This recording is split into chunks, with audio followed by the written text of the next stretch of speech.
Welcome everyone to another podcast. It's episode number three of the Terrence Williamson Author Podcast. With us today we have Claudia Sullivan. Sullivan, right? O'Sullivan. So O'Sullivan. Don't Sorry, forget the sorry. O. Yeah. She's a friend from many years back in Ireland, and I brought her on today to discuss some things that she's involved with, such as MADcamp Ireland, and she can explain to us what that is about, and then a few other things. So, how you doing? Good. I'm actually going to a friend's birthday today, so I'm all dressed Oh, up. Haven't done my hair yet, but you know. um, I was actually quite nervous about this today. Funny enough, I go ahead. Oh no, I was gonna say I at first I was like, oh, I wonder what it'll ask me, but like I can talk for Ireland, which is a saying, so I'll be fine. I know I'll talk even if I'm nervous. Well, it's funny enough because I did another podcast with I'm not sure he's another guy from Athlone actually, Clockwork Junkie. He has a podcast. I'm not sure if you're aware of it. Yes, I think my cousin did one with him, Yeah. and my cousin So Tanya did a podcast with him. no, so I did a podcast with him last week. I wasn't nervous at all. But then today I was like, oh my goodness, I'm nervous. I got butterflies. Oh, it's just because it's been so long since we've actually like talked like this, and not Yeah, just over like Facebook posts. true, hey. Yeah, I was actually thinking this morning, it'd probably be, what was it, 16, 17 years ago? Oh, definitely. I think when you guys came over to Ireland, I was only like 16, maybe. Wow. And I'm now 31. So yeah, it's been a while. Awesome. So, yeah, I thought I'd have a chat with you about, well, I guess the point of the podcast I'm doing is interviewing different people who are involved in different artistic avenues, right? So I had Mark from Clockwork, and I butchered it when he came on because I said Junkie. um, so I had him on, and I had a different writer on, and I'm gonna have an editor on later today, actually, as well. So, um, Nice. so I thought I'd reach out to you since you've been involved with MADcamp, and if you don't mind, just telling us what that is and how you became involved and such. Actually, it was just very funny. It happened in the back of Corey's dad's car. We were driving to work, and Corey had been working in a what was called a drama camp, but Mhm. there wasn't as much drama in it. It was a bit more like sporty and like trips to the library. And she was like, "That's not a theater camp. Like, I want to do like a we could do like a full like proper theater camp." And we were like 18 when she got this idea, or maybe we were 17. And she was like, Mhm. "We can do it." And she was like, "Will you be my dance teacher?" I was like, "Yes, okay, of course." So then the next summer, she had like decided like Mad Camp was going to be the name. So it stands for music, acting, and dance.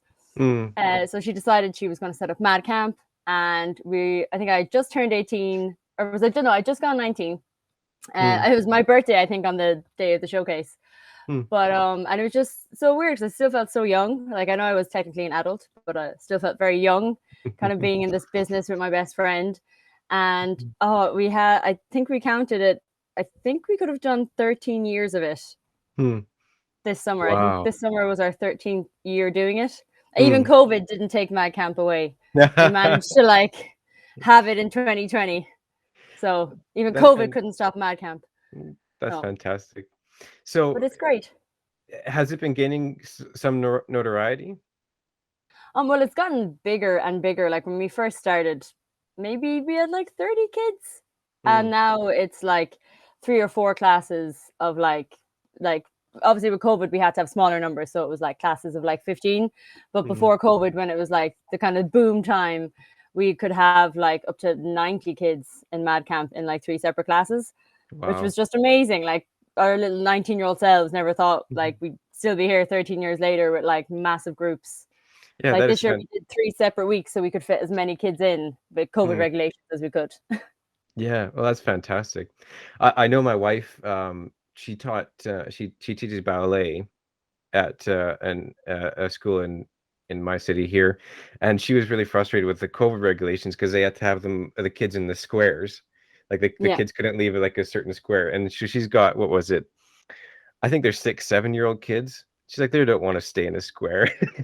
No, they don't. We have dots. Yeah, we have dots or like X's on the ground, and if the dots can be picked up, they're playing with them and they're throwing them like frisbees. Like it's like they don't want to. They don't want such strict positions, you know. Yeah, no Even though kidding. dance-wise positions are important, like they are necessary to make things look nice, but yeah, Yeah. at that age, So they don't want to. They don't want to stand still. no, hey, I don't want to stand still, even at my age. Same, same. Give me a daughter square. I'm throwing it around too. I was also So playing frisbee with the dots in camp last week as well, so you know, I'm a big child myself. That's fantastic. So with the MADcamp, like, did you guys have any performances lately, or have anything coming up? Well, so my camp happens like every July. Usually, Mm, like before COVID, it would always be just 2 weeks. And on the second week, the second Friday, we would do like a 1 hour showcase, or their mm. family and friends could come in. So they'd spend like just 2 weeks, really like 10 days, because it'd be Monday to Friday, learning different dances and songs and acting pieces. And then they'd perform it for a live audience then the following like week, really. So it's like That's really exciting. kind of intensive, but it's like it's really fun. And for a lot of kids, that was like their first ever time on stage, which is really nice. And we do it in the Dean Crow Theatre, so they have like the actual big stage with the big lights Oh, and the big red curtain. Like, so it is like a proper first time on stage like experience. that's fantastic. It's so good to learn at that age. It's so good to learn. Um, to get over that fear, because I remember, um, like even now, you still get a little bit nervous and all that, but it's not nearly what it is for some other people who never did that stuff when they're little or even a bit younger, right? Yeah. It's so hard to get over that stage fright. Like I still get nervous when I do shows, and I've been like doing them Hmm. since I was 12. But I still Yeah. get nervous. But I think it's good though, because it's not so much Mhm. like I'm so scared. It's more like excitement, you know, can't wait to get out there. Like Mm. I miss an audience so much. I Yeah. was actually in the middle of a show, like being in a show myself when COVID hit and when Ireland Oh. went into their first lockdown. Like literally on the Wednesday night, I did a show to like, you know, a couple of hundred people, like a musical, Mm. 9 to 5, the Dolly Parton musical. Yeah. And then the next Oh, wow. day, wake up in the middle of teaching a class in my old secondary school, and the whole like, oh, everyone's phones are beeping, like all the teachers, and it's like, so the country goes into lockdown from midnight, and it was like, okay, my show is gone, and so is all of my jobs. Oh, no. So it was a very emotional Thursday No kidding. when you were like, what's going to happen? Yeah, will there be like a government like kind of support system for like obviously the wages we're all losing? But it was Yeah. such a crazy week. Yeah, no It was kidding. absolute madness. What did happen in Ireland? Was there like a subsidy for you guys? Yeah, we had a. It was called the PUP. It was Mhm. I can't remember what it stood for. PUP. Everyone just called it the PUP. But pandemic unemployment payment. There we go. That was There it. we go. So yeah, so it was based on whatever your earnings were. Everyone got like a certain level of it. So Mm, and in fairness, like the government were like quick with it, and they were like kind of straight on to it. So I don't even think I went maybe 1 week or 2 weeks before the first payment came in. right. So it wasn't too bad. And it's not like you had anything to do. You were stuck in your house, so it's not like you Yeah. really needed money for much, bar some food. Like it was so Yeah. weird. I Yeah. went from working like 6 to like 7 days a week to sitting on my couch in Mm. one place. Because usually I Wow. work in Galway and Athlone Mm. or like Banagher and like Loughrea and all these other like towns in Ireland and cities. And then I was just in my Galway house, just just watching Netflix. It was so weird. I didn't like it. It was too boring for me. Yeah, no kidding, hey? No, you need to be active. Yeah. In Canada, we had the Serb, which I guess would be like the pup, but I'm not Yeah. sure if it's just a short name for the Cerberus, like that three-headed dog. Oh my gosh. Yeah. Yeah, pays you up front but bites you in the ass later. I don't know, but Well, yeah, actually, that's really good because yeah, obviously, we like now that we're kind of back to steady work again, like the tax chunk from our Mm. wages is like a little bit bigger than usual. So it's like, yeah, we do have to pay back all that pup payment we got that was untaxed. Yeah, Oh, that's that's fun to pay funny. back. Yeah. So what's going on in Ireland right now? Is there another lockdown? Or you guys opened up 100%? Not opened up 100%, but like Mm, bars and restaurants are open, shops are open, most jobs are open. It's still kind of live entertainment and indoor classes that we're still trying to fight for. But okay. because there was actually a group, there's a group in Ireland called PAEI, Mm, and they're pretty much the theatre kind of union that came up to kind of represent us, because we kept being kind of like forgotten about, or like we just weren't Wow. being remembered that we're Mm. actually a large industry. And so we need this kind of union set themselves up to like speak for all the theatre schools and all the stage schools and different companies in Ireland. So they've been fighting and organizing protests and everything. Oh, good. So finally, I think our Minister for Arts is meeting with like the Taoiseach and the Taoiseach and everybody. So hopefully Mm. indoor classes will happen in September, because at the moment they're saying they're not, Mm. which is obviously really hard, because we're all preparing for some level of classes to be able to be open, because Yeah. we have to. We can't just sit here and not be like enrolling students or trying to plan forward, because we have to. It's our Yeah. livelihood. Well, it just feels a bit ironic that you can open up pubs and restaurants, but you can't open something that's healthy and dance. And Yeah, and like it's a lot, like, because I'm working in a bar at the moment, like during the summer for oh. like, extra work. And again, I don't sit well at home. I need to do things. Mhm. And it's so much harder to tell an adult who's got some drink in them to sit down on their seat, like, and not be up dancing to Whitney Houston. Which you can't blame them. Come on, you're here to dance with somebody. You also want to get up and dance. Like, I also had to be told to sit down my first time in a pub after the first lockdown, because I just got so excited and I forgot, no, we're actually not allowed to stand up or move around. We have to stay at our table of six, we have to stay. But like, kids are great. Kids know, right, we have to stay 2 meters apart. There's your Mm. dots, like social Yeah. distance, sanitize. Like, they're so used to it between school and Mm. other classes or sports that they're doing as well. So it's a very safe environment. Like, we Mm. will wear the masks. We will like have all the distance. That is fine. We will have smaller class numbers. That's okay. Just let us open, Yeah. please. Yeah, it's true. Most of the kids that there's a few kids that struggle with the mask, but my daughter, she loves it. Sometimes Yeah. she would like wear it, like she'd come home from school and she'd still be wearing it. I'm like, you can take it off, and she's like, I like it. So I'm like, okay, fine. I'm not gonna fight you on that then. Yeah, sometimes Um, I kind of like it as well. I feel like, I don't know. Sometimes when you walk down the street and you might see someone but you're like in a rush and you don't want to be rude and like not stop and mm, say hi, but you're mm, also like, oh no, I am so late. So when the yeah. mask is on and like they can only see your eyes, it's kind of Mm. like not everyone recognizes you on the street anymore. So it's kind of Yeah. nice. I kind of like the little I can never say that word. Anonymity. I can never say that word properly. I don't think I can say it either. Yeah. Anonymity.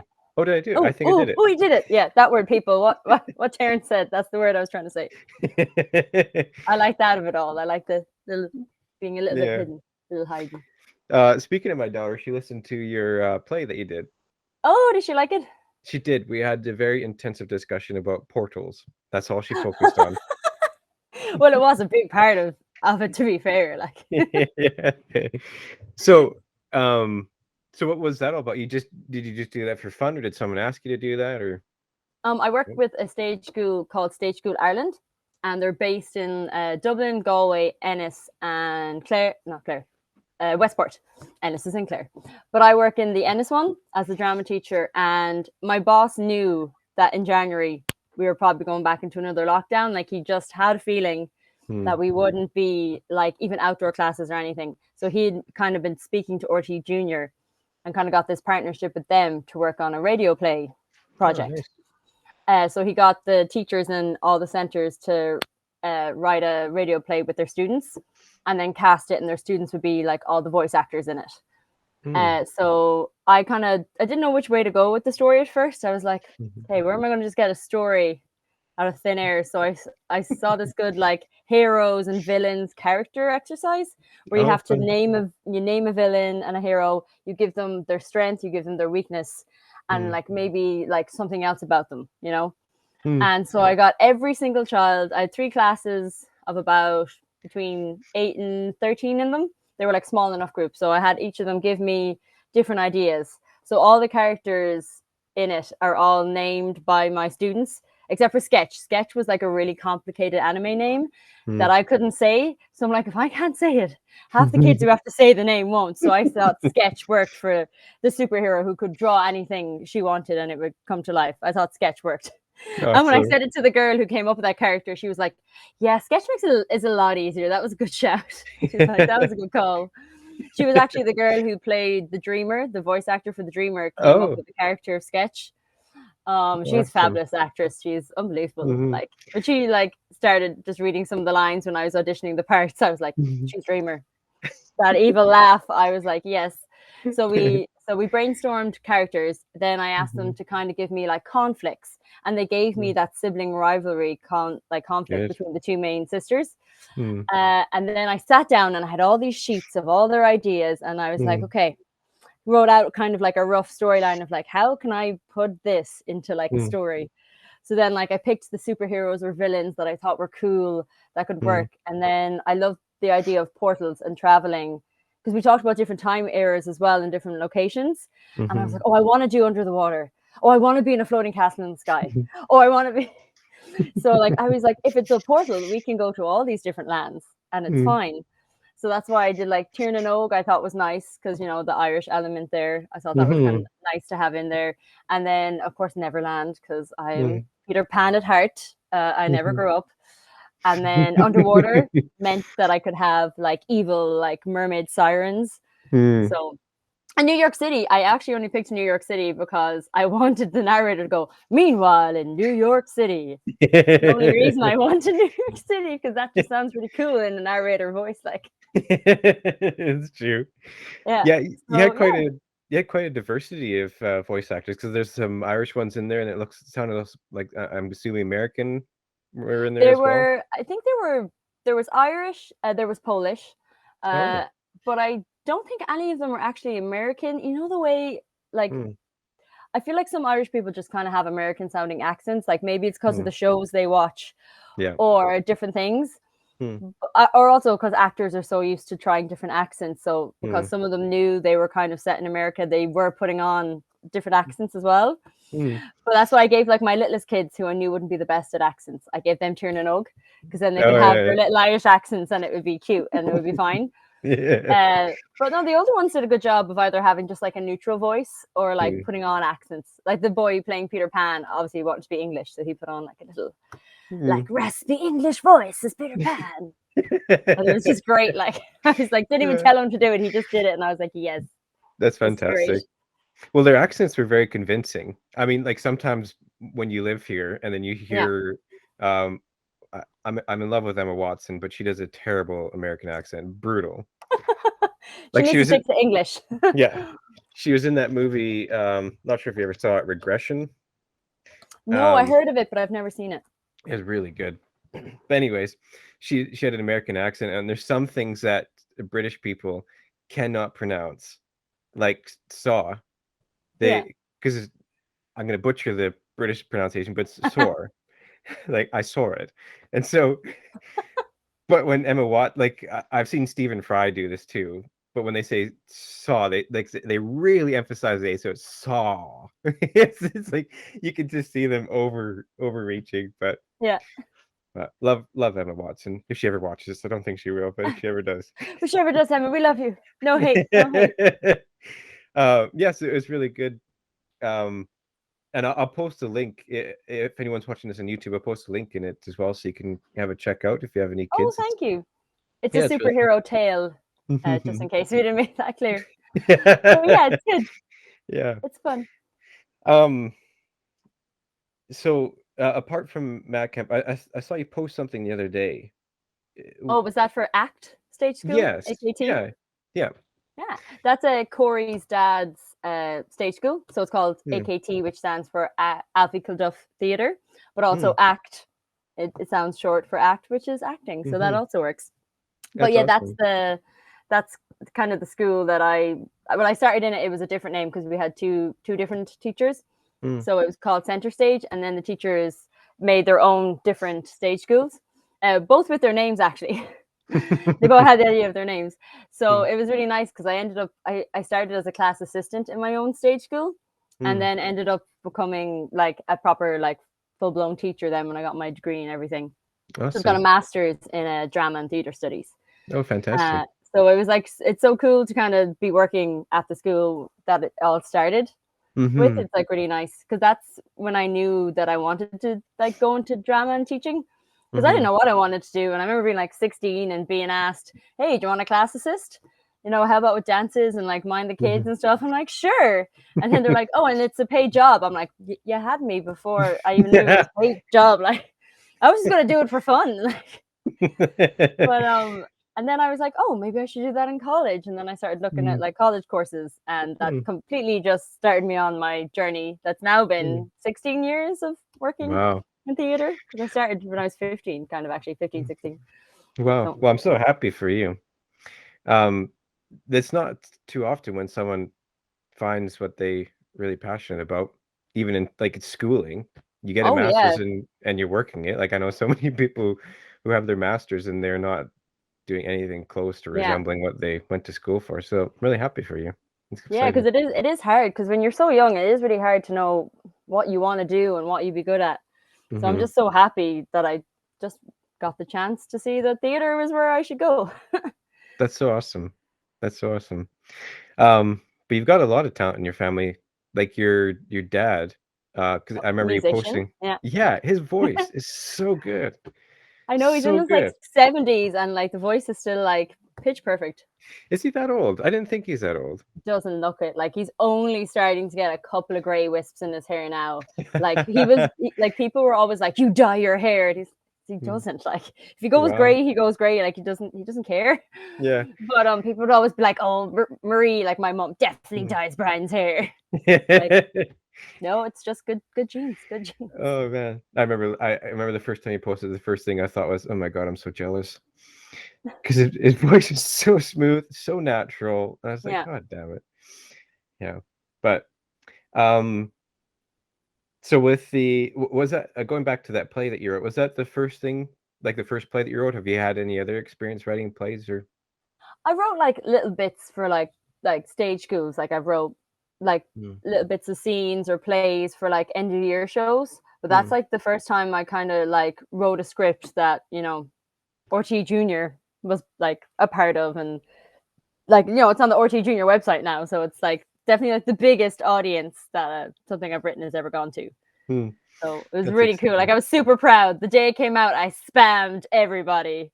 It was on all my social media, sent to like all my family and friends. It's like I don't care how old you are, just listen to this. That's great. Um, so with MADcamp and the AKT, so do you choreograph then, right?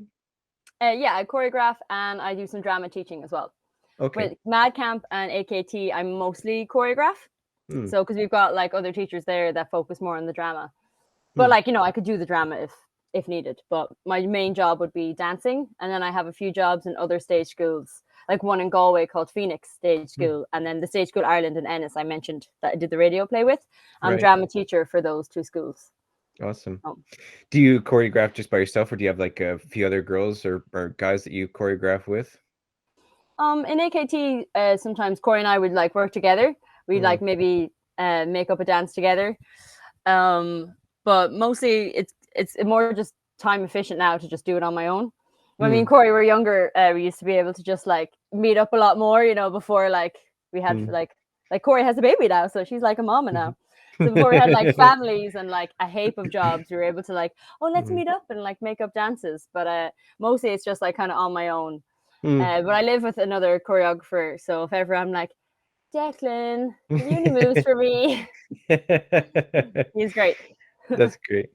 Yes, like during this podcast, I've talked to a few other people about their process, right? And I found Yeah. that um, there's like an underlying thing that's quite similar between no matter what media it is, right? So with me writing books, or my brother, he makes video games, or with Mark doing the podcast, right? There's like this underlying thing where at first it sucks, you know, 'cause it's such a learning curve, and you're using different parts of your brain that you've never used before, right?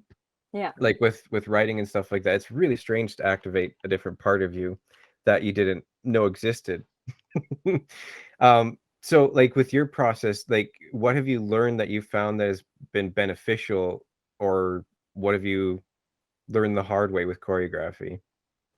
Oh, I've learned the hard way that if a song just doesn't suit me, like Mm, if I'm not getting like a good vibe from it and it's not making me excited or making me think of like, oh, I could do this or this, that I just need mhm, to, if possible, change the song. mhm, So obviously, if I'm doing a musical, it's hard because the musical, like, you can't change songs in a musical. But if it's a variety show, or like if it's in the panto, I can be like, Corey, at this song, I just can't. Mm. I've no mojo for it. Like I can't do it. Yeah. And then there's other songs where you might just be having a day where like your brain's just like, I don't really want to think of anything new and exciting. So Mm. I might like go onto YouTube and like look at different dance troupes or musicals or try and just see other formations from other choreographers and try and get like ideas. Because Mm. sometimes you can get so stuck in your own brain. So if I'm kind of stuck, I might like get excited by looking at like other like dance troupes or like Mm. different kind of dance shows and stuff. And my poor housemates, because when I'm making up a dance, it's a constant process of hearing the first 15 seconds of a song and then 30 seconds of the song. And then you might hear like the next section like 20 times, the same 20 seconds, while I'm like being like, yeah, this is the move I want. Yeah, this works. This works. And like, so my poor housemates, because they're like, I can't dance with headphones on, so I have to have the speakers playing the music. So they're just hearing like, it's my life over and over again for a solid 2 hours. That's funny. Um, a lot of dancing on the floor. Do they live underneath you? Yeah, and I'd be dancing mostly in my bedroom, so the poor sitting room. Don't know if I'm making up a dance anyway. What are you working on right now, or do you not want to say? Oh no, at the moment, so I had summer camps and they're all finished now. So the next Mm. things to happen will be stage schools. Will Mm. be, fingers crossed, hopefully opening up, like the first and second week of September. And Awesome. then I have Panto, which is coming back this year because we couldn't do it last year because of COVID. Mm. So we're excited to get the Dean Crow pantomime back up and running in Athlone. Awesome. Uh, I've been doing that for, well, technically last year was the 11th year, but we didn't have a show. Mm. So this is technically the 12th year, but it will only actually be the 11th show. Mm. But so yeah, I've been doing that also for a very, very long time. Yeah. But so I'll be starting working on that. So usually with the stage schools, we might have like kind of a Christmas variety show or some sort of like a showcase in December. And then obviously for Panto, we'd be working towards like the big shows in January. So I Mm. don't know what to be working on yet, but when Yeah. September hits, I'll be given a lot of song choices, a lot of probably different scripts to be looking at or being Mm. told to find different musical scripts. So Mm. it's kind of like I'm gonna enjoy this like last week and a half or whatever before like it all kicks Mm. back in, because then Yeah. it'll be like nonstop working and choreographing and script writing or script editing, whichever Yeah. whichever I need to do. I'm jealous of you in a sense, but in the same sense, I'm not. Be I'm jealous because you're working in your passion, but there's Yeah. no way I could do dancing choreography. Oh my goodness, it would just be a nightmare. Those Well, poor you could kids. definitely do songwriting though. I've been Yeah, I waiting for guess. the right avenue to bring this in. So Terrence's listeners, Yeah. I have a video somewhere in the world, of him singing about curly whirlies. Because when he came to Ireland, he used to busk to get a little bit of extra cash, and it was always just to go to Tesco and buy curly whirlies. Yeah. And every time I see a curly whirly in my head, I'm thinking, curly whirly, how I need you. I've been, was it chewing glue? Was that your rhyme? I don't remember. I think it was chewing glue because did it rhyme? Yeah, because I was you. I think it was like I've been chewing glue or something weird, That's or chewing hilarious. a shoe. It was definitely something weird that rhymed with you. I'll But have to yeah, look up that video. It actually came up in my memories not too long it's ago on definitely on Facebook. Facebook somewhere. I think the original like video is stuck on like an old laptop in a drawer. Yeah. But I think the video is still on Facebook though. It's still there somewhere. Well, Yeah. yeah. If you ever need choreography, just let me know, or a song for that. I'll record it professionally. You go freshly, I'll make up a dance, it'll be magical. Maybe Curly Whirly will sponsor us, who knows? Be the next Curly Oh, Whirly ad. that's funny. I do remember that I made a good chunk of euro though. You did though. Come on, who's gonna pass you by singing about Curly Whirlies? It's so much better than Wonderwall or like the typical songs that are always sung by buskers. Yeah, no kidding, eh? Oh, it's Oh always man, Wonderwall. And what's absolutely, that hey? other one? There's another like dramatic one like Wonderwall that they always sing.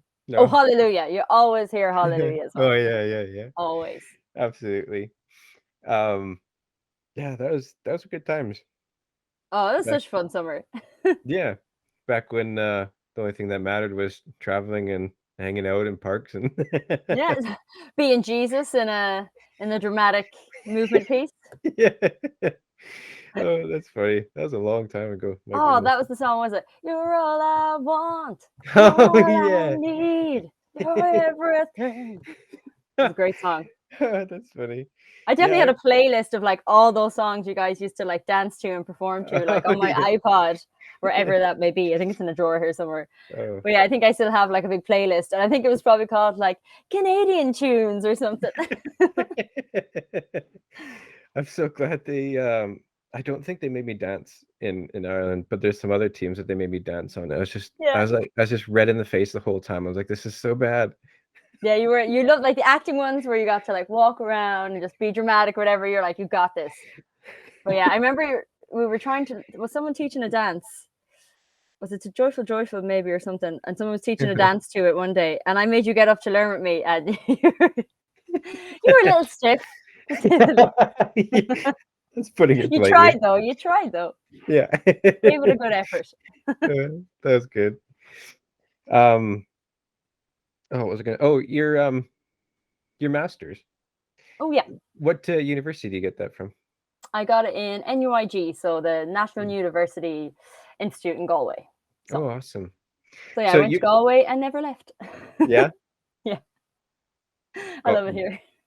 yeah. I only went once, but I loved it when I was there. Oh, it's a beautiful city. Yeah. What do you love about Galway? I kind of like it because like it's. I always describe it as it's bigger than home, but it's not Mm. Dublin. Mm. Dublin's like too big for me. I could never do that. And I Yeah. think always just it's such an artsy place as well. Like there's always like film festivals or theater Mm. festivals, and they've got 2 or 3 theaters around the place, and there's a couple of musical societies in the city or like Mm. just outside the city. And it's just beautiful. Like it has beautiful beaches, it has Salt Hill, and like Mm. it's just a gorgeous city. And it's just like just full of, it's always like full of life and just Yeah, like it's just a lovely place to be, I think. It's just that's really nice. fantastic. Yeah, my city, for the arts wise, it's pretty poor. Yeah. Because my wife and I do music, not just curly whirly songs. Don't worry. Uh, we do some music. We haven't done it in a long time, but I remember like if we do it here in my city, Regina. I speaking of that, I always remember going and traveling, like especially in the States, but also in Ireland, like when they make Yeah. us announce where we're from, and when we say we're from Regina, I remember there's a bunch of people like giving you kind of like a look like that, like what did he say? Especially Just in Ireland, our filthy minds. I know. Well, it's funny because even like if you're up in front of the church and then you kind of see, like depending what church it was, the priest or the pastor Yeah. kind of going like, "Oh my God, who the hell did I let in here?" Imagine if they were like, could you pronounce your town as Regina? Thanks. Yeah, That'd be great. exactly. Hey. Well, I started doing that sometimes. Like, let's just call it Regina because I mean, correct pronunciation is Regina. That's the Latin word for queen. But Yeah. let's just say Regina. In Regina. certain areas, let's just Yeah. change it up. um, but there's a city just I think it's north. I'm so bad with directions. Yeah, it's north. There's a city a couple hours north. Whenever we play there, it's called Saskatoon. Whenever we played there, they have such a good scene, and we had our best shows there. It's so much fun, and I really miss that.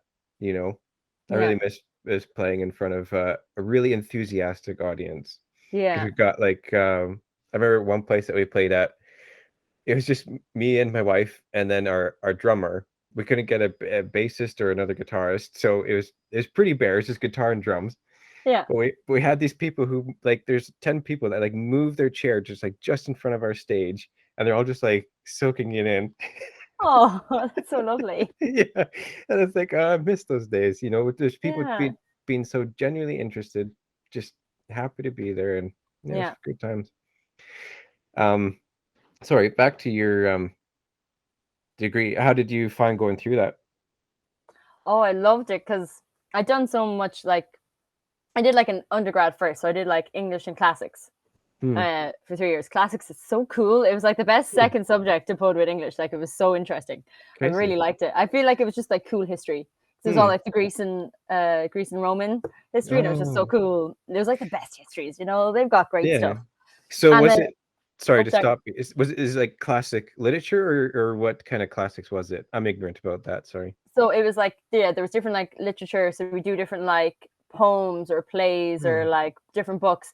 But also there was like there was one about like language as well, where you got to like, was it learn Latin? or like you could learn Really? like the different languages as well if you wanted. I wasn't great Wow. at like language learning, so I stuck Mm, to like the mm, more literature things like that. mm, But it was just really cool and really interesting, and like it was really fun to do. So I did that for like 3 years. So mm, that was a lot of essays and exams and that. And mm, then when I went to my master's year, like when I got to pick my subjects, like one was script writing, one was theater mm. review, where I got to go see a show every week and write my thoughts about it.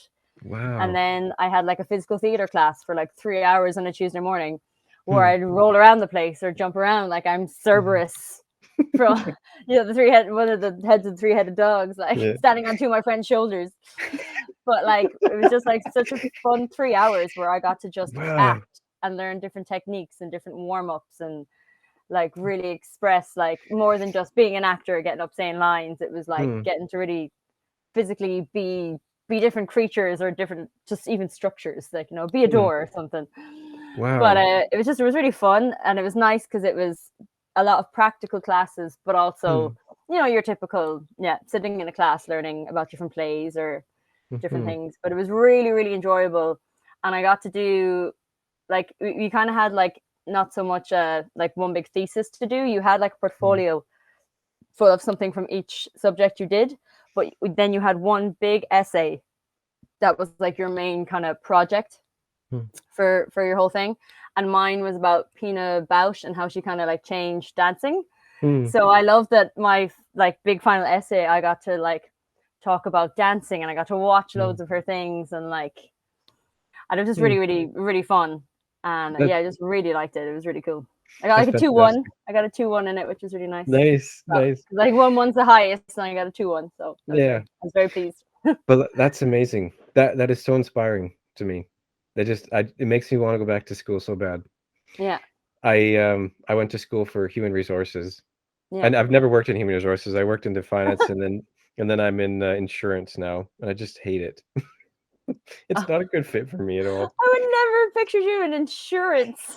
Right? Right? Never. I work as a property adjuster, so Yeah, it's draining. yeah. Like it's not a good fit for me at all. So Oh, go find something else. Go do like yeah, go plan other things. And obviously when you get those other things, then get rid of the job security. Well, exactly. yeah, Yeah. go. Yeah. Well, my writing is sort of taking off. Um, Brilliant. a Amazing. few more books in there, and I think maybe I'll be able to quit. But That's really speak exciting. speaking of which, I might actually end up coming to you for help with a book that I'm working on in the Ooh. future. Oh, cool. Because do you know Matahari? Do you know about her at all? No, the name is very She's cool though. Yeah, it's like a Japanese name. So um, she was a dancer, an erotic dancer in World War I Yeah. that kind of turned into a spy. So it's really fun, lots of intrigue there. Yeah. And so I was kind of thinking about when I get to the point to write kind of how she's dancing, I might throw it off to you and just say, hey, does this make sense? What would you change? What would a dance Oh, if yeah. if you're interested? Oh, yeah. That sounds cool. Perfect. Yeah, And she because sounds like there's a badass lady. Like yeah, she thinking like, she oh, I'm just this thing, but really, I'm a secret spy and listening to everything you tell me. yeah, she's a phenomenal life. Um, I I saw a little clip about her when I was trying to think about the next book I was going to write, and then so I just started writing hers, and I think this is the funnest I've ever had writing a book. Sorry, my thing keeps falling Brilliant. down. I should have got something. I should have just got headphones like you, and then it would have stayed up. Oh, but you look so much more professional though with that mic. Do your viewers ever get to see the footage, or is it just hearing the voice? Oh, they see the footage, yeah. Okay. Yeah. So like they were like, "What's this like crazy mic this Claudia chick keeps talking about?" Yeah, so so I'm just doing the first book of Matahari, and so this is she's Dutch. So I'm just writing all the backstory part when she's in Netherlands, Yeah. and then she ends up going to the East Indies, and that's kind of where she ends up learning some of the dances there. Yeah. And so they're very like Eastern inspired. See, the interesting thing is though that when she came back, so her husband was an asshole, absolute loser. He Yeah. beat her. He was a drunk and all that stuff. So anyway, Oh God. ended up separating, which was a Yeah. huge scandal back in those days because it was like the 1890s or just early 1900s. So she was divorced, so she kind of had to, so she was forced into prostitution. Um, and then she ended up going to a circus, and there's a guy that worked at the circus who kind of noticed that she was good at dancing, so he ended up getting her involved with dance. So she used a lot from what she learned in the East. Because another interesting thing is that her skin was really dark, and she had brown eyes and black hair, and so a lot of people thought that she was of mixed race. So there's kind Oh, of that there's kind of that illusion behind it as well, that they didn't know if she was Dutch or if she was legitimately from the East. So that yeah, kind of worked in her favor, because then she would do these dances and then she would say that they're authentic, but nobody there knew the difference. yeah, Which the thing is that they probably weren't authentic at all, yeah. um, but the illusion was there because she looked like she was Javanese and all that. So yeah, when I get to the dancing parts, I might I'll give it my best shot. And then I'll send it off to you and if see what you think. Yeah, I'd love that. That'd be so cool. Um, Speaking of the classics, that's what really makes me want to go back to university or get something in that area, because that would, to me, that would be so much fun to do. Oh, it really is. Like it is. I remember like my in third year for my like I had to do like a presentation like that was worth like a good chunk of my kind of classics grade, Hmm. and you got to pick like whatever kind of topic you wanted and present it. And I had the nicest guy as my kind of advisor. He was one of our lecturers. His name was Mark Stansbury. Hmm. Like we never called it to his face, but like students would always say Stanzo. That's what we call him ourselves. And he kind of looked like Santa. Like he was just like this very jolly, smiling man, and you just always feel so nice in his company because he was just a lovely person. So I remember like going into his office and talking to him because I there was like the story about this woman. It was called the Rape of Levitica, and Hmm. I was talking about how she was represented in art and Hmm. literature, and how some of the stories like kind of made her look bad in a light, and Hmm. then like some of the other things obviously made the men and the other people look kind of bad. So I just thought it was interesting how one story was Hmm. kind of being like kind of shown in so many different ways, like kind of Hmm. you're like, which is the true story? So I Hmm. found like really cool images and different things. And being the theater person I am, I go in to do it in front of a lecturer and a teaching assistant. Hmm. And they were like, you can sit down if you want. And I'm like, it's a presentation, no, I can sit down. I have a PowerPoint behind me ready to go. I need to point at things. But so I was like, no, I'll stand, and I'm there like the big showman that I am, like da da da da da, like nervous as hell. But I'm a theater person. I'm used to this, so I'm presenting, and like they're like really interested. Because God love them. I can only imagine the stuff they sit through. Because I can Hmm. imagine some of the people in my class not giving such an energetic performance as me. That were Hmm. probably just like shaking with their cards, just trying to get their words out. But I was a big song and dance about it. And the Nice. part I was most nervous for was the questions Hmm. they ask at the end, Hmm. because you're like, oh God, I really hope whatever they ask me, I can answer it, like, you know? Hmm. And they were like, one thing was like, where did you get this image? I've never seen this painting before. Hmm. And I was like, oh, so I was like, oh, this is fuck, I can answer this. Like, this is fine. And it was lovely. It was like we were just having a really nice discussion afterwards, as opposed to, Hmm. you know, a Q&A where you feel really like, okay, yes, this is how I found this. Or like, I felt more like I was just having a discussion with someone. It was like really nice. Yeah. I think I did really well, and I think I got like a good B or something, or like I Hmm. like did really well. But they really enjoyed it, and like they asked me two questions, and they were like, I don't think that's everything we need, and I was like, nailed it, thank you, theater. Because without you, I would not have given a presentation like that. That's fantastic. I think I was straight Oh. to the college bar after that presentation for a pint Yeah. to calm the That's funny. nerves. Yeah, no kidding, eh? But it was Um, fun. Like it was like that should have been such hmm, a kind of awful. Because I know so many people who hated when they had to do presentations. They hated yeah. having to get up and talk. But it was such a Hmm. cool subject, and it was just a cool. I really liked the topic I chose, and Hmm. it was actually very enjoyable. 15, Hmm. 20 minutes that should have been horrific for most people. But Yeah. I really liked it because the subject was good. I was interested in it, Hmm. and I had done my work, which always helps. Yeah, that's fantastic. That's absolutely fantastic. I've been reading I've been reading Dante's Divine Comedy lately. Ah, yeah. Speaking of classics. Did you take that one or did you read that one? Oh, I definitely Dante's Inferno was one. Mm. We definitely read because there was all the different circles of hell. Hmm. But I can't remember, did we read the Divine Comedy?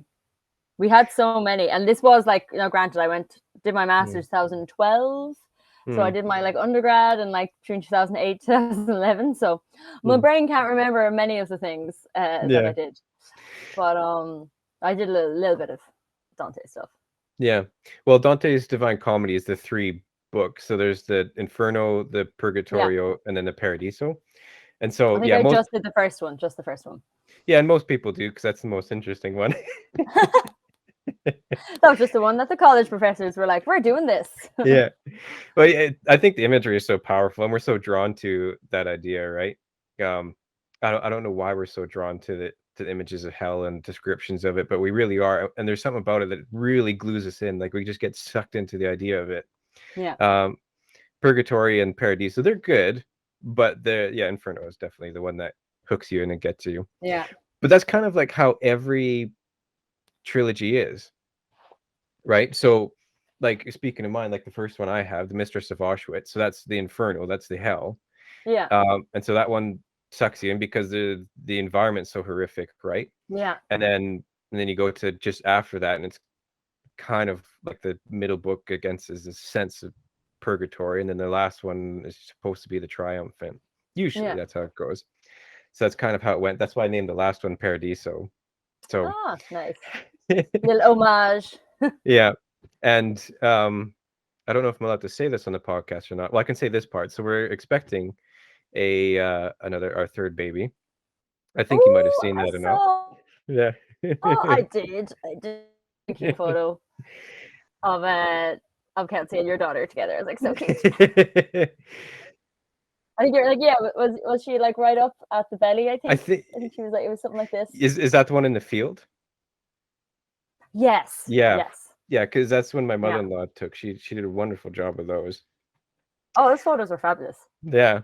So it's kind of nice because we're in a photographer family. So my wife, her mother is a photographer, and then my brother-in-law is a photographer as well. So and they're both really great at their job. So we get some Yeah, pretty professional photography photographs for free, which is fantastic. nice. Um, That must have been so handy for the wedding. yeah. Well, actually, for the wedding, we used someone else because my mother just wanted to enjoy the day, or my mother-in-law, Oh, sorry. true. But Yeah. um, so I'll ask my wife if I'm allowed to say this.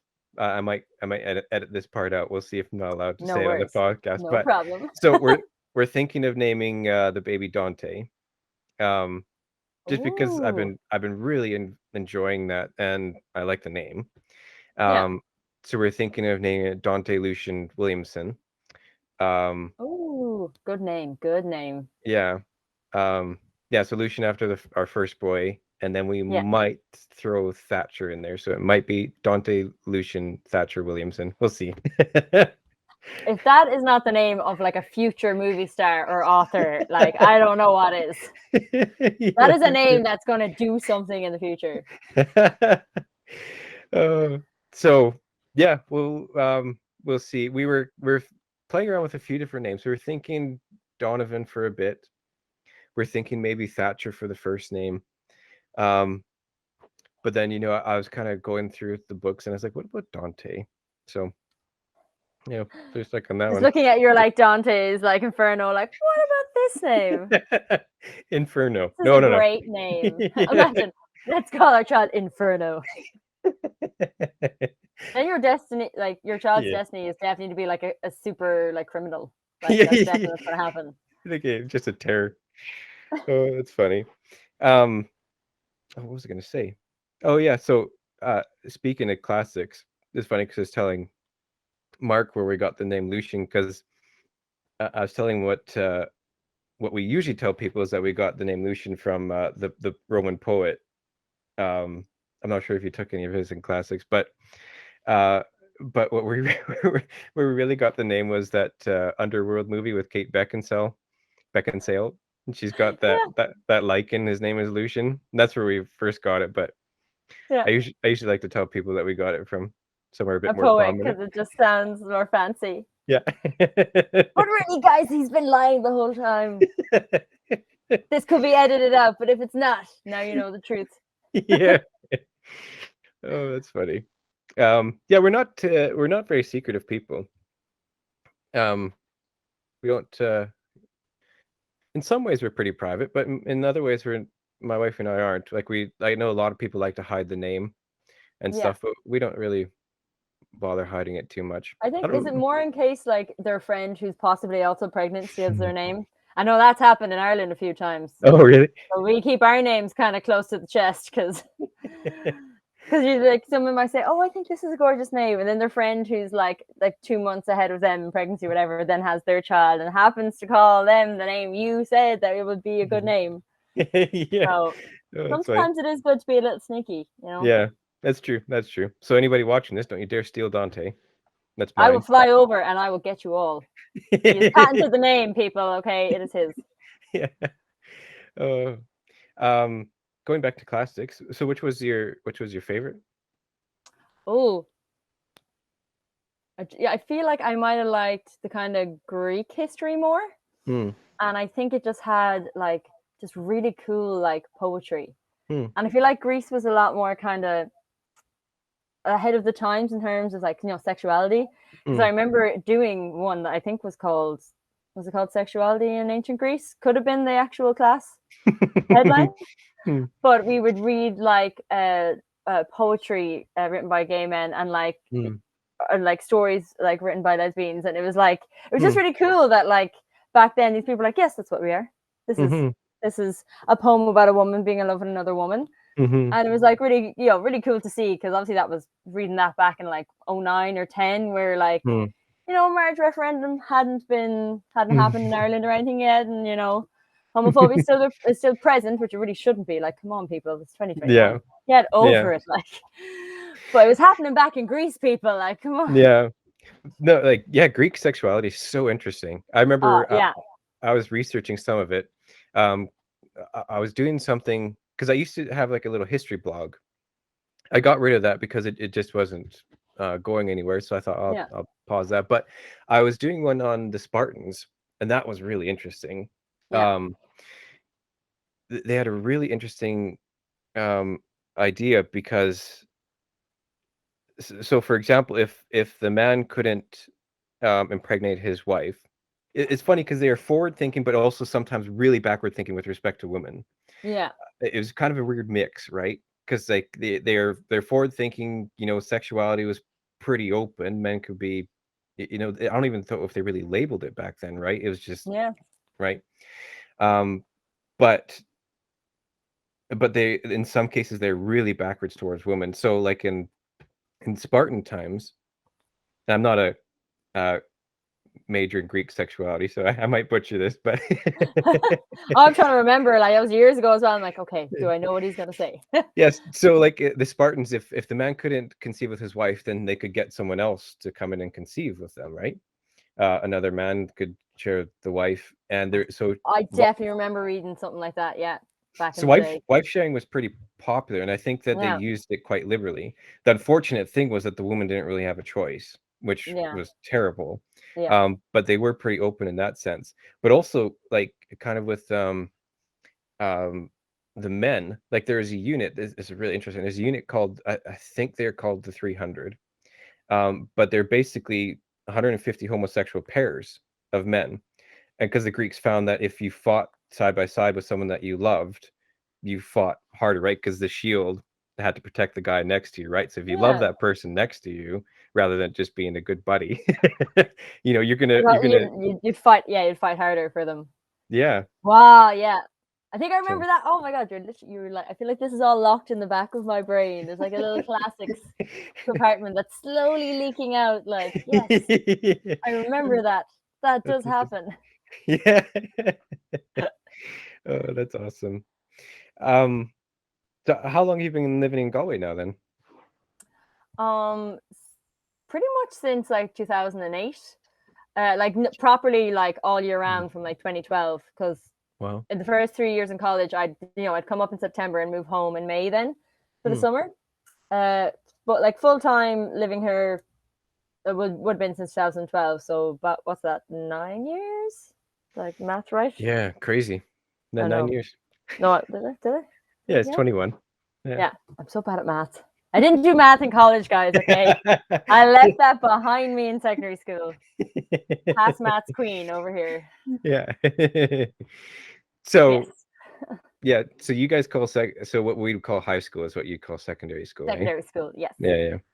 And then you call what we call elementary call primary. Yes. Yeah. Yeah, good. Look at you. You got your Irish slang down. What's grammar school? What is grammar school? What is that for? Where does that go in the I did. schooling? That's what I was gonna ask you. That's funny. I heard someone there's a debate. I was watching like a Yeah. BBC debate, and they're talking about.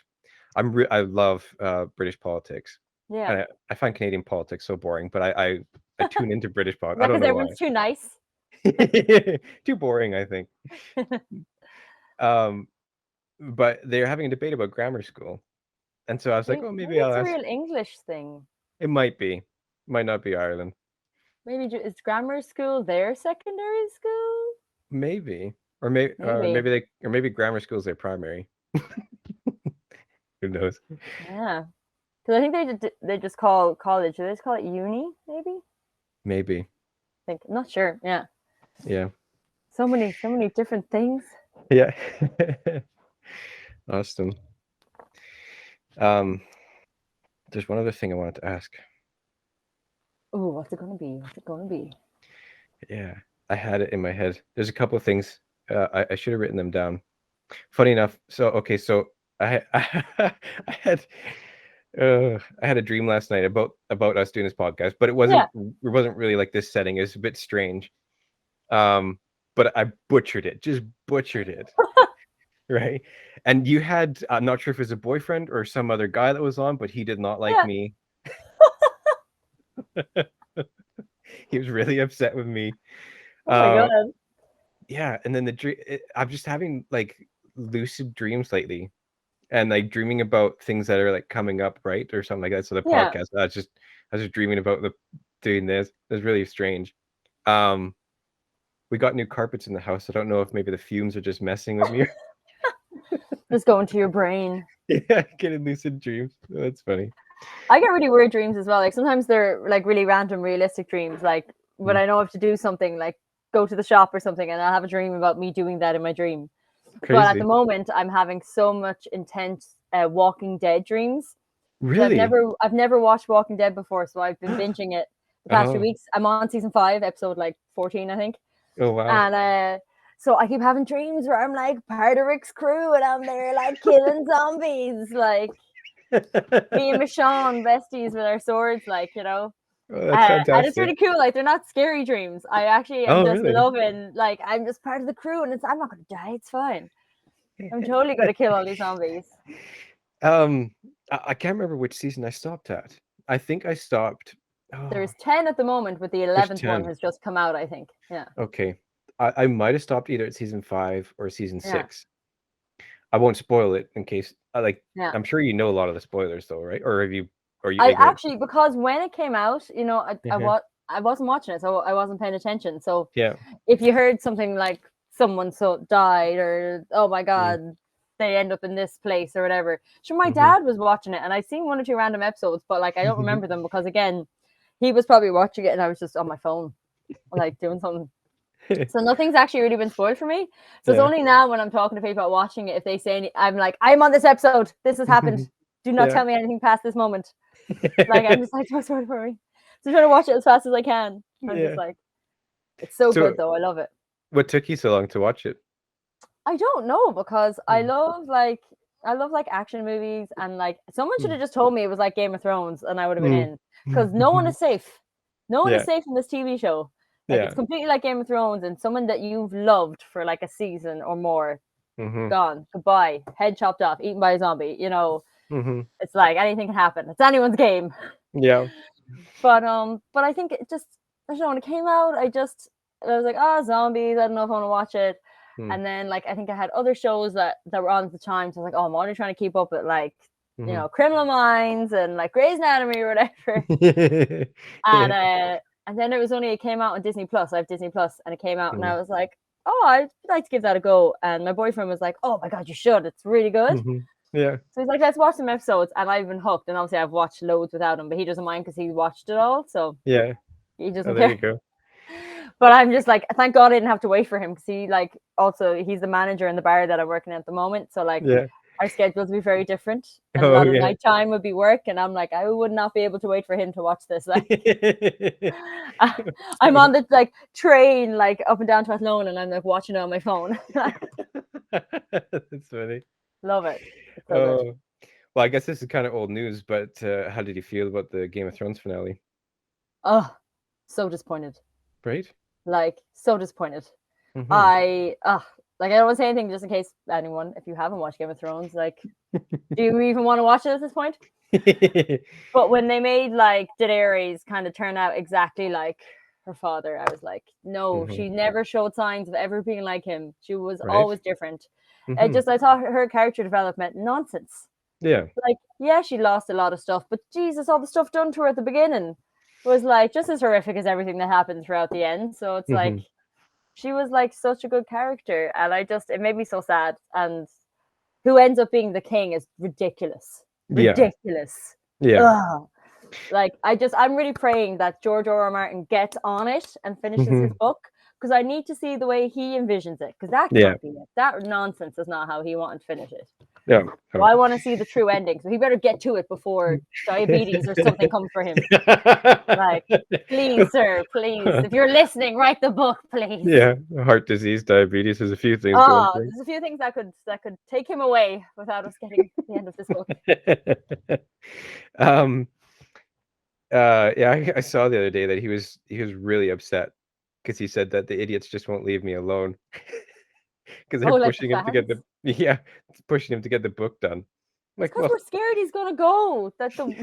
He's gonna be taken from us before he gets to finish it. yeah, I feel bad taking 6 months to write a book, and then here he is, like, how many years is this Years, now? Yeah, years.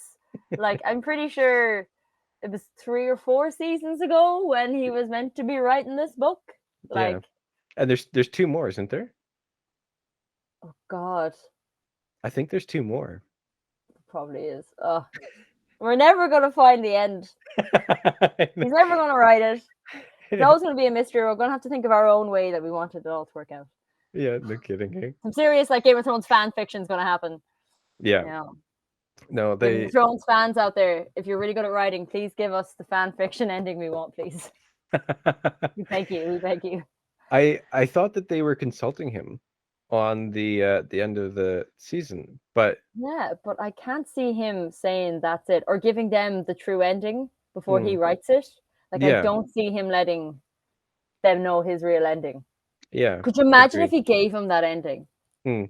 just to, like, feck it all up, like, just so people would really want his book even more, you know? Yeah, that's exciting. It's a Um, conspiracy. no kidding. So besides Walking Dead, what else are you binging? Oh, I definitely have been watching something else that's just really taken over. Hmm. What was I watching before then? Oh, SWAT. You know, Oh, what's that? it's like a SWAT team. Is it based in Oh, SWAT. LA? Okay. Yeah, and it's got your man from Criminal Minds. Yeah, He yeah. played Morgan. Why can't I think of his real name? Oh, Hmm. Shamar Moore. Is that it? Yeah, he's in it, and it's just actually it's really good, just a good, like, Hmm. drama-filled crime show. Oh, So good. I was watching that before. Yeah, I was watching that before I got obsessed with Walking Dead. Hmm. And I'm rewatching Gilmore Girls again for Hmm. like the eighth or ninth time because me and my housemate, we've been doing like we've each been showing some, like, each other, like, a TV show the other hasn't seen, and then Ah, binge nice. watching it together. Yeah, So we started off with One Tree Hill because I'm a massive One Tree Hill fan, yeah. Nice. and he'd never seen it, so we Hmm. watched it all, and then he showed me Revenge, that Oh. ridiculous TV show that has the most twists and turns I think I've ever seen in a show.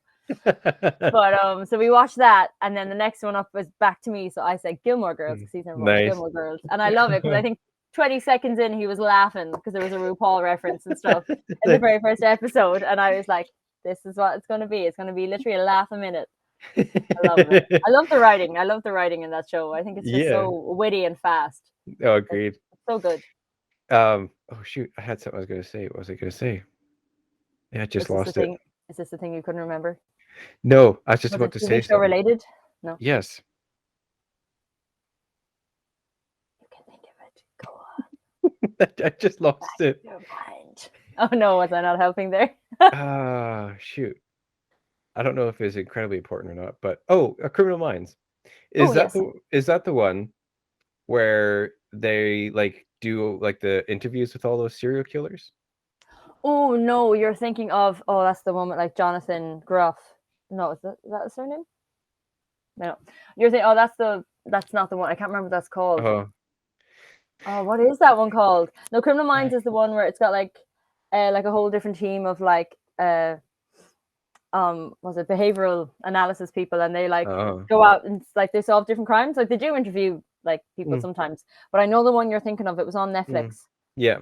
and it was a young lad who's in loads of Mhm. musicals. Jonathan, I can't think of his surname at the moment. Maybe it is Groff, and it's Mm, like another man, and they're both like, yeah, they're mm, kind of the start of mm. what is the BAU, really. Yeah, Yeah, I know that. I can't think of that TV show, but I know the one. Yeah, I I know. know the one you I know mean. it's driving me nuts. Well, Yeah. not human. I feel like mind is in the title. Um, yeah, I love that one. I thought it was so good. Mindhunter? Is it Mindhunter? Mindhunter. There you go. There you I was go. just about to look on Netflix, but I got it before I looked. Yes. Awesome. Another compartment unlocked. My wife and I, whenever like we're watching, like she loves anime, right? Yeah. So whenever we're watching an anime, or if there's a cartoon or something like that, we love to, or I guess a movie, if you see someone familiar, like, Yeah. oh, who is that from? Trying to figure Like, I do that the whole time. yeah, I Yeah. love that game. Trying to figure it out before you can get to Before like you I have to Google it. yeah. Yeah. But Mindhunter, I just loved. I It thought it was was very cool. so good because that's kind of why I wrote my first book, because we love to paint the bad guy as one-dimensional. You're just bad. You're just evil, Yeah. right? And so what drew me to the Mistress of Auschwitz, so it kind of follows this woman, Eleanor Hoda. She's a real woman, and gets she goes to Auschwitz as a political prisoner. Since she wasn't Jewish, she kind of had a bit more privileges than some of the other Jewish prisoners did. She also had it pretty terrible, but she did have a bit more privileges because she wasn't Jewish and she was a political prisoner. But Rudolf Haas, actually I think it's pronounced Hus. Hus. I'm bad with the German pronunciations, Yeah. but I found it so incredible that he was a good father. And it just blows your mind. This Yeah. guy who's running a concentration camp comes home at the end of his day, what he called hard work, which was Yeah. ridiculous. He'd come home and he would sit down and he'd read to his kids. He'd read them stories at bedtime. He would tuck them in. And so like reading the interviews about his children when they're growing up with him, they said all they knew about him was a good father because he'd take them on sleigh rides, he would be really attentive to them, and it's just Yeah. so hard for the human mind to accept it. And That that's he why wasn't also like a horrible, neglectful father or something, as well as being yeah, an awful person running a concentration camp. Like that's yeah. insane. So it's really strange to see that, because I think people don't like it so much because it scares them, right? Because it's Yeah. like, what's in me, you know? Yeah. What's it, like, not that anyone would run a concentration camp, but there's that level of like, Yeah. it kind of it humanizes something that's so evil, and that really Yeah. scares people. And that's why I really like Mindhunters as well, because you'd interview these people. Like the Yeah. first one, the really big guy, Ed, I think his name Oh was. yes. Yeah. Yeah. Yeah. Is it And Ed that's why, Harris or something? Or yeah, or yeah, starts with an Ed. H. Yeah, I think it's Hate. Yeah. If Harris is in my head, but maybe it's something else. So I think that's what drew people into it so much, because you you're just so interested into what um this person who's a serial killer, brutal killer, like the stuff he did was absolutely disgusting, but then he can Yeah. also be really polite and nice and very calm when Yeah. he's talking, So and it calm and polite. Like it was the way he spoke to them was so weird. Like you're expecting him to be, I don't know, right. uneducated and like gruff Mm, and horrible, and he's like this really polite, seemingly harmless looking man. yeah, it's so strange. um but going back to Auschwitz and stuff, there was a psychologist who studied a bunch of the people responsible for, and I think this kind of ties into Mindhunter and different serial killers. There's a psychologist who studied a bunch of the guys responsible, and he found one link between them all, and that was just a lack of empathy. Right? They're all over intelligent, like they're above intelligence. Same with this Ed guy from Mindhunter. He's really intelligent, he's really smart, but he didn't have empathy, right? So it's just so strange. There's that one link between all these really terrible people is just that lack of empathy. Yeah. But I think that, again, I think that's what drew me into the show, because you're just watching it and you just think there's supposed to be this serial killer. This guy's done disgusting things. You'd think that he's pretty like a demonic, satanic, devilish person, but he's not. He's very, very polite, very well spoken, and it just really baffles you. It's so strange. Mm-hmm. It does kind of make your mind kind of go, what? Awesome. Well, thank you so much for coming on, Claudia. Oh, thanks for having me. Didn't even just felt like a good old chat. Yeah. Good old chat with an old friend. Exactly. Yeah. So just for anyone who's listening, is there anywhere that they can go to find some information if they're interested in doing MADcamp or AKT? Is that right? Oh yeah, AKT. Yeah. Yeah. Well, anyone in Ireland who's in the kind of Athlone, Westmeath area. So we've ACT Stage School. We have Facebook pages and Instagrams, so you can find us there. There's awesome. ACT. There's MADcamp in the summer. There's the Dinkro Panto at Christmas time. And then for anyone in Galway, there's Phoenix Stage School. There's Stage School Ireland and Ennis. There's just plug them all. Bravo Junior in Knockray. There's so many awesome. groups. I've probably forgotten someone, and if I did, I'm sorry. So many jobs to remember. Awesome. Well, I had a lovely chat with you. Thank you so much. I'm so happy for you. You're just such a nice, genuine person, and someone who's going in the direction that they chose. I'm just so happy for you. Makes me very happy. Thank you so much. Awesome. All right. And I can't wait to hear what you call your future child. Well, Claudia, boy or girl, Claudia. That's what we're gonna name him. Claudius, if it's a boy. Claudius, there you go. keeping it with like the Greek Roman theme, Yeah. If I have a sausage dog, it's going to be called Maximus, and that's completely because of classics. Yeah. That's fantastic. How hilarious would it be? Like, oh, I have a dog, Maximus. You'll think it's like this big, like Alsatian or something. It's a tiny little wiener dog, just running by. My friend has a little dog. Actually, I think it's a wiener dog. I'm so bad at dog names, but oh my God, they're the best dogs. Yeah, she named it Louis Augustus. Isn't that fantastic? That's such a fancy name. I love it. Augustus. I love it. Yeah, that's good. Yeah, so we call it Gus every once in a while, but Augustus. Yeah, Max for short will be Maximus' name. Yeah. Awesome. Okay.